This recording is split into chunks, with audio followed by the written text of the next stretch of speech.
Hey, welcome back, guys, to another episode of Q to the LF. It's your boy, Calabash. It's your boy B-Mac here. And we are doing our character highlights yet again. We're still covering the My Hero Academia heroes that we need to put more respect on. The guy we have for you today is Mirio Togata, a.k.a. Lemillion. Lemillion. Yeah, man. And we all know his catchphrase, right? Power!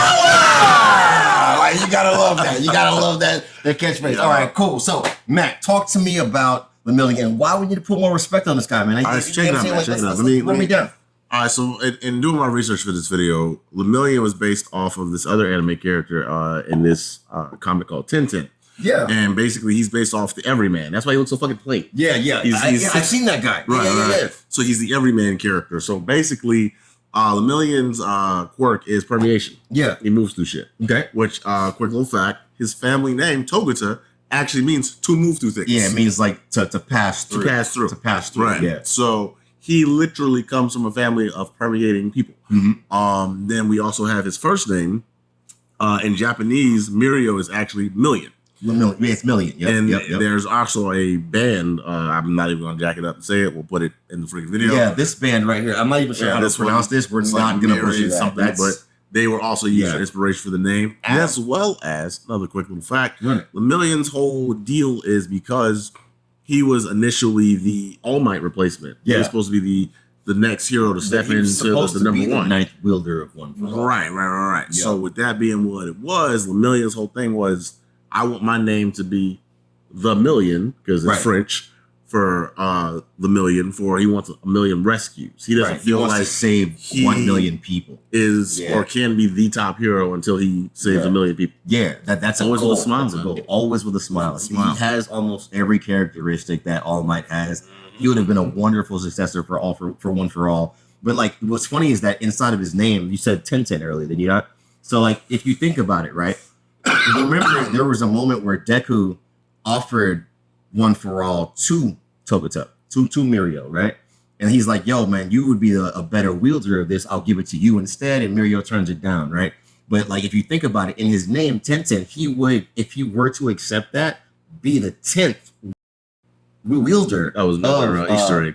Yeah, that's crazy. It's like a little joke that's inside of his name. Like, you would actually be the 10th wielder of One for All if you were to accept it. Like, so like, a Deku. Yeah. but now we all know about the whole caveat with One for All is that if you already have a quirk, you know what I mean? It's gonna be harder for you to wield 100% of the power because your glass already has something in it. Correct. You know what I mean? You want to have One for All go to somebody who is quirkless. So like, it would be better if he was more like Deku or more like All Might for one. You know what I'm saying? Right. Toshinori.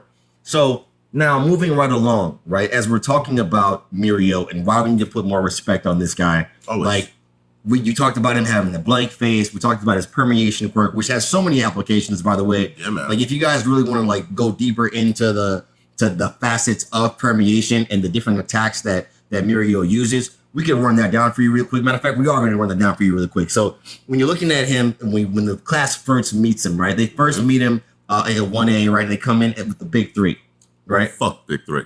It's just big Mega Me. We're going to keep doing that? I was just gonna say Lemillion. Yeah, it's just big Lemillion. I was going with Lemillion. I don't know, man.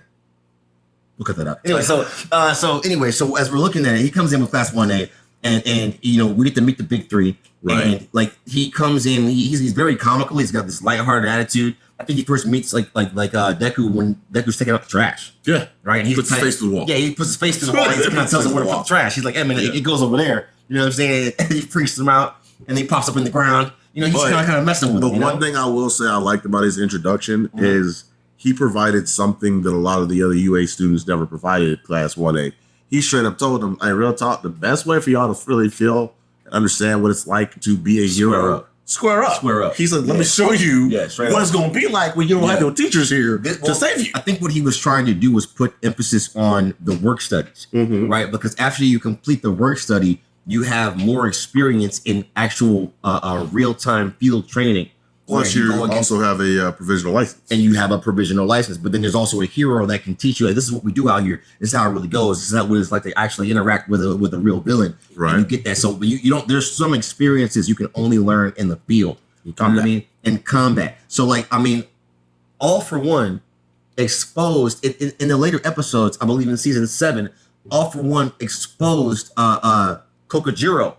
When she was riding on top of Tokuyami, he was like, silly child, you've been training in the classroom.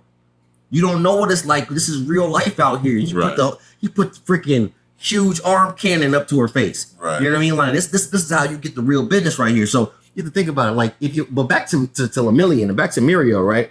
As like his biggest time in the animation right now. Obviously, we're not going to go too deep into the manga because there's some grim news for our friend. But like in the spoilers, no spoilers, no spoil. I just said grim news. Okay. So look, at the end of the day, right? So we're looking at. Anyway, but listen.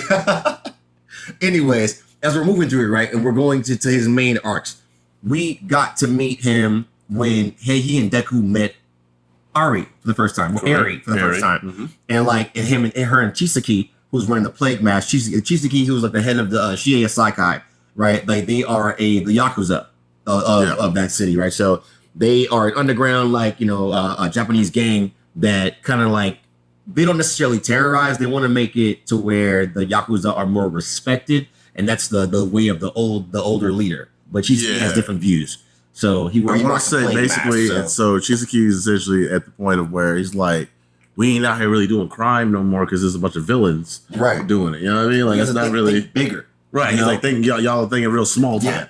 Yeah. And we're also gonna go into our villain side of different villains that their quirks and how cool they are. I'm not even gonna like really go into that because I'll start rambling about it. So back to Lemillion.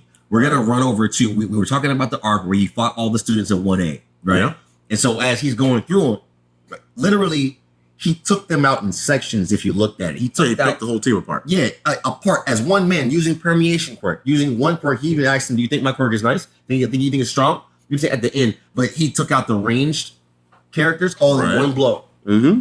He literally the only person that showed him any like little gusto was our protagonist, Deku, right? Because he was able to predict where Lemillion will pop up. Now, when we're going deeper into the quirk, so I know we're bouncing around a little bit here, but as we're going into his quirk, right? When you're using permeation, when you go into the ground, like say Togata was to use permeation, he would submerge himself into the ground, right? Because he is kind of phasing with those molecules. He's permeating those molecules. And that means that he's permeating a piece of gravity as well. So he's going into the ground, into the surface. And what happens is once he becomes tangible again, that surface that he has permeated into will eject him. Okay, so it pushes him right out. So that's why he's able to shoot himself up behind people. People think he's warping and teleporting and such things of that nature because permeation allows you to be ejected from whatever you are permeating. So but the thing about it is, here's the bad thing. The negative part about Lemillion's quirk is that when he is permeating, say he were to go into the ground or through a wall, he's deaf, he's blind. He can't hear anything. He's in a vacuum of space. So he has to like literally know where he is and know where he's going in order to keep his composure, because that's the drawback to permeating something is you lose all of the senses of that part of your body. So you have to think about it whenever he's stepping through a wall or whenever he's going into cement, whenever you think he's warping, he's going underground behind you, like even whatever part of his body permeates that surface, he loses all senses. He becomes numb, dull, can feel no pain. It goes right through him. So he has to be smart enough as a tactician-based combatant to be able to bounce back and know when to permeate and unpermeate certain parts of his body. Would you say, like, you know what I'm saying? I would say that, yes. And I also want to add on that that's, to me, another reason why we're putting respect on him, right? Yeah, so, Mirio, who comes from a family of people who permeate through people, and it was deemed as that's a shitty quirk. Oh, you can't do this, you can't do that. Yeah. But now you got somebody who has boosted himself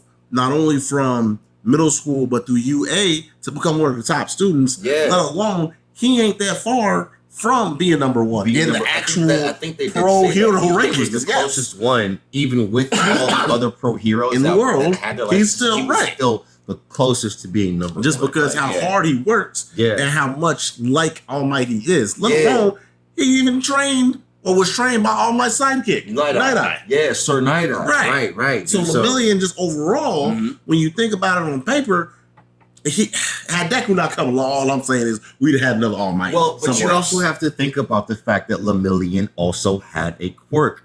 and the one for all needs to go to someone that is quirkless. And Toshinori, who is All Might, he knows that he was born quirkless as well. Yeah. So he even though he was suggested, and Lemillion is great, he's like, nah, I kind of need someone who's quirkless to maximize. He knew that one for all of one for all. Like he figured that out.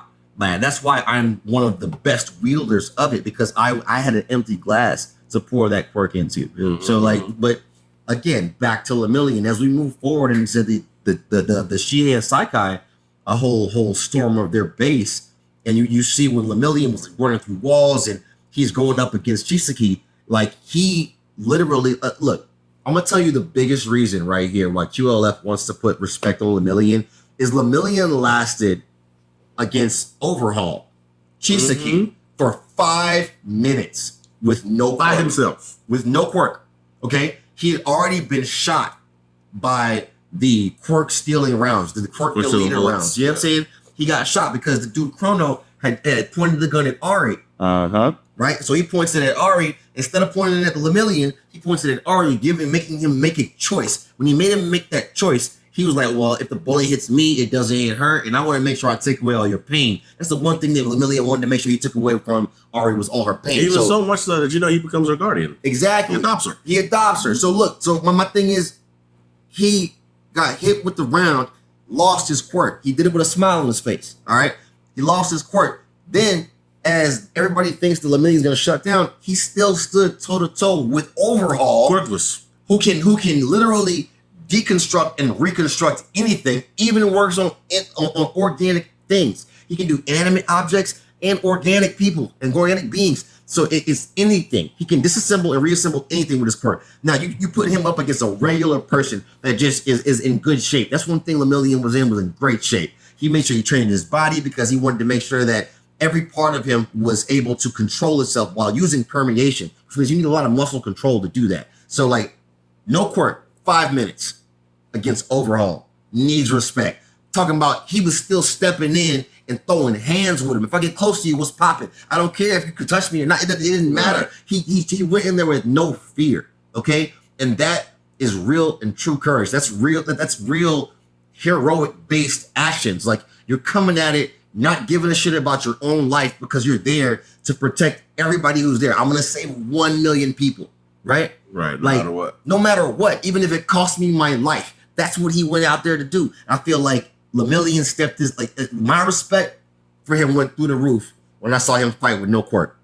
In a quirk-filled environment, society, everybody has a quirk. And if you lose it, it's almost like you're nothing, right? You look at it like nobody. You're less than. You're less than. And he stood on 10 toes and made sure I'm still throwing hands because I am a hero. And stayed a hero after that. And I stayed a hero after that. You know what I'm saying? We all know he got his quirk rewound by Ari, all that cool, right? Mm-hmm. Ari, you know what I'm saying? But I feel like we're not looking at the fact that he was stabbed through the ribs, through the shoulder, in the back, through the kidneys. He took a beating, right? He took the same beating that All Might would have taken for everybody. Mm-hmm. You know what I'm saying? So you have to look at Lemillion was a true hero, guys. Like, he was a true to his core hero. Would you say that he was a true hero, Mac? Like, definitely. I think he deserves more respect. Out of most of, or just speaking about the big three at least, he exemplifies courage. He exemplifies what it means to be a hero, because not only is he not afraid to stand up when the odds are against him, but he does so with a smile. With a smile on his face, which a lot of people can't say they do. Can't say they do that. There's a lot of people that are out here and they may stand up and they may do the work, but they bitch about it the whole time. Right. You know what I'm saying? Like, I can even say that about myself sometimes. Like, I might be good at some of the things I do, but I might complain about it like, damn, this is bullshit. But really, that's what you do. Just do it with a smile on your face. There's nothing wrong with maintaining your morale and helping out your fellow man. Somebody will be watching you. And that's the thing that I feel like Lemillion embodies, is that I never know when someone is watching me. So I want to keep a smile on my face. I want to keep a good attitude. I want to make sure I'm exuding positivity so that anybody who may be looking at me to like lead them or guide them in how I should act, I'm showing that sort of prowess. Like, I'm showing that like sort of mentorship, right? Like, you never know who's watching. Now he's got this little girl he's got to take care of, and he immediately steps up to be a guardian. Immediately steps up to be a dad. Like, that's respect right there. It's heroic. Like, that's heroic. That's a hero. He said, I'm going to be your hero, Ari, and he did that. You did what you said you were going to do. And to me, I give that respect. Yeah. You know what I'm saying? If you guys think differently. Maybe you feel like Lemillion is a little bit overpowered or overplayed, or you think he gets too much love. I don't think so. I think that he deserves more respect, more flowers, and a lot more like notoriety when it comes down to quirks, because his quirk is extremely useful. Even All For One had to look at him and be like, the permeation quirk, motherfucker. Like, you know what I'm saying? Like, I mean, he's like the goddamn My Hero's version of fucking Kitty Pryde. Now, here's the difference between him and Kitty Pryde. Lemillion is not able to permeate somebody else with him. Okay, Kitty Pryde can grab you and run through a wall, right? And both of us gonna go through that wall, right? You know what I'm saying? But if Lemillion grab you and run through a wall, you're gonna hit the wall. Like, you're gonna hit the wall. I'm running through the wall. You know what I'm saying? Like, you gonna look at him with confidence. Like, yeah, we go about to do this. I know what you do. But yo, my thing is this, man. I get it. They did take a bit of a spin-off from Kitty Pryde's ability to become intangible, but you have to also look at the fact that Kitty Pryde also gained telekinetic abilities and the ability to transfer people through different timelines. So that's not something that Lemillion has. Lemillion is just able to pass through molecules. But now, even looking at it in a deeper way, Lemillion will jump in the air, and other flying heroes will fly past him, but you see him float down because he's only permeating those molecules, right? And so he can do that. So it slows him down. When he's permeating, it slows down the other things around him, allowing him to move freely through those things. But he's not able to fly. He can jump into the air and permeate enough molecules to get him further than the average jump, but he's not able to fly. Okay, so it's just, there's super jumps due to his permeation quirk. So don't ever think that he's always descending. If you ever look at anytime Lemillion has hit the air, he's always descending after he reaches his apex of height. Then he will descend down slowly. And he's able to talk to people and say whatever he needs to say, but they can fly or whatever, but it's not a thing that he can do. So just keep that in mind too when looking at permeation and the differences between him and Kitty Pryde. So I feel that. But yeah. Anything else that you wanted to add about this guy, man? Because he's one of my top 10 heroes in my hero, honestly. I don't want to sit here and beat the audience to death with how much we're glazing him, but hey, put some respect on Lemillion, all right? Put some respect on him, dude. Like, I mean, power! You gotta appreciate it. But anyway, man, QLF Cali right here. Speedy boy, be back. And we will check you later, man, for more character highlights and put some respect on. All right? Peace.